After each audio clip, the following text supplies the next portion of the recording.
we sang together once, and he said, "No, it's okay. I mean, you can sing in tune, but that's about it." You know, Did you really say that? He said it's not my style. He said. Which No, is, you could feel Deva had a special quality. When I after I heard her sing, I would take her into the evening meditations as part of the group, part of the singing group, and I'd have her in singing.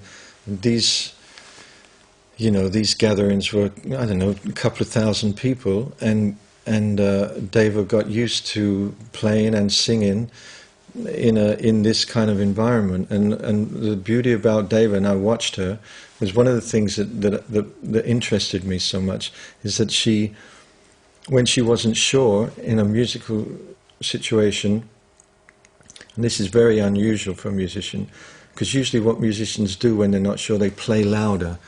They somehow nervously push it out. Mm-hmm. And what Deva did was to step back so that the space was not in any way disturbed.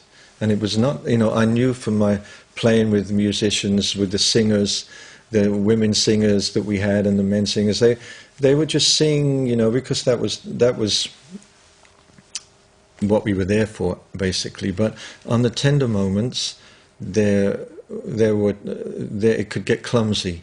And I personally, being responsible for the music, which I don't like clumsy music, and I watched Deva be very sensitive to the vibe and the space that the musicians were creating, So I knew she had something, and she could sing. She could hold a tune, sing in tune, and so we sang in the ashram. Back to your question, we sang in the ashram.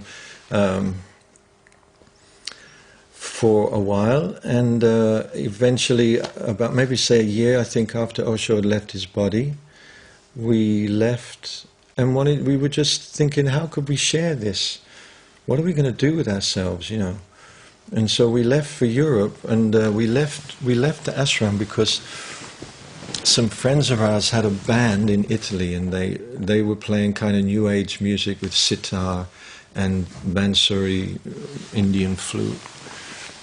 And it was a spiritual music. It was music from the ashram, but there was a sense for me in the band of ambition again, and I could sniff it. It was like, I cannot do this. I did it for so long, and I got damaged, and it was just like so not part of my program anymore to seek anything through music. It was too sacred.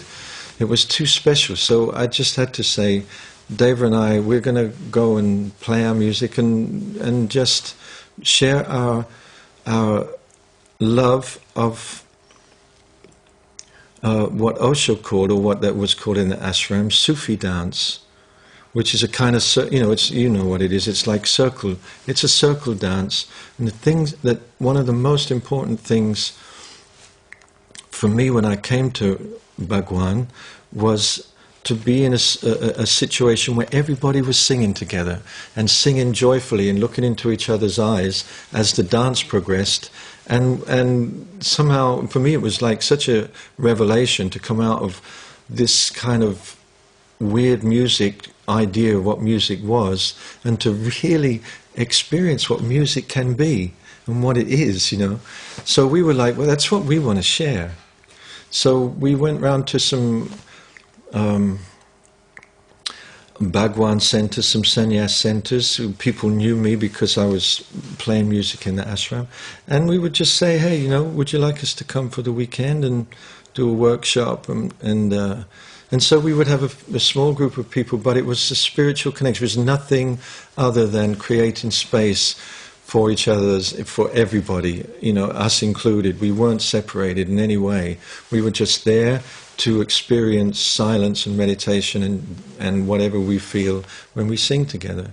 So that was, then it just grew and grew and grew. So we've never not done what we began doing. and for me, I was really Mitten's support. I was his girlfriend. People didn't know my name, really. I was Mitten's girlfriend because he was known in the ashram, And I also felt like I have to find something. At some point I have to do something that that's my thing. You know, I can't always just be support. You know, it's not going to be healthy for our relationship, and not going to be healthy for me in the long run. So it's funny because I gave myself until 28 because I thought when I was 28 then I can still start some kind of profession, you know, some real thing, become a doctor or something, I don't know. And with 27 or 28 I rediscovered the mantras. And because in the ashram in Pune we didn't sing mantras. The music was much more Western, it was mainly English words. And so I didn't really have any exposure to mantras after I dropped them, you know, being a teenager from my parents.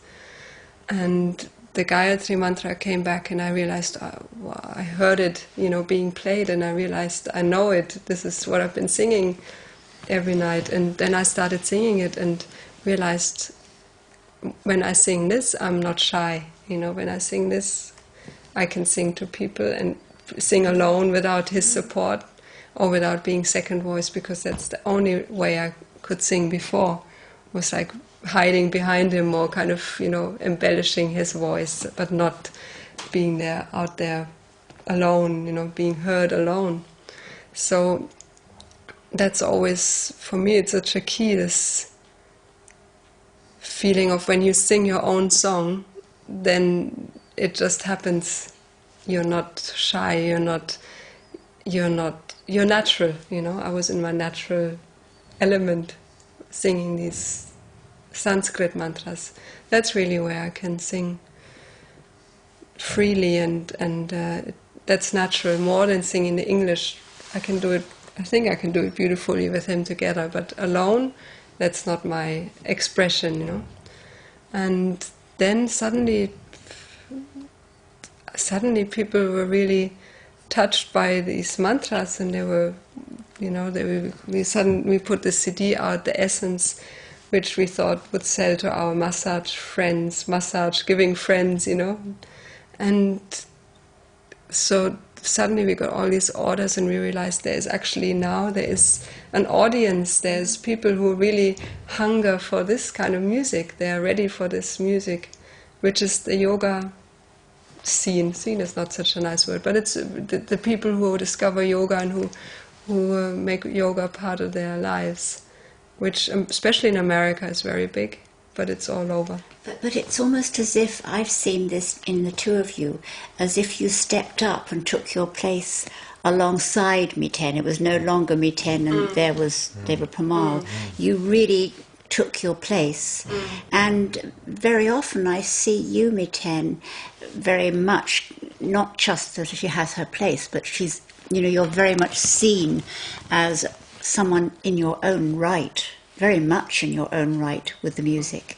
And I think what's touched me a lot about that has been seeing, first of all, the continuing of your spiritual journey, both of you, which I'd like to come back to in a moment, in that, but also how the interplay of your relationship has been a part of that, and the honouring that you give Deva Premal, which is, it's almost as if your beauty is enhanced by Miten's acknowledgement of how beautiful you are in your music and as a woman.